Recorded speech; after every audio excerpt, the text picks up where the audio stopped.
A war of words between President Trump and the publisher of the New York Times. In a tweet, Mr. Trump revealing the two had a private meeting. He said they discussed the amounts of fake news, in the president's words, being put out by the media and referred to journalists as the enemy of the people. That drew a sharp response from publisher A.G. Sulzberger. He released a statement saying he told the president directly that, quote, his language was not just divisive, but increasingly dangerous.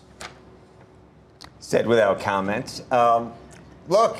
Said in front of the person who works occasionally. Yeah, but I write a column for the New York Times. I've worked with AG and the Sulzbergers for a very long time.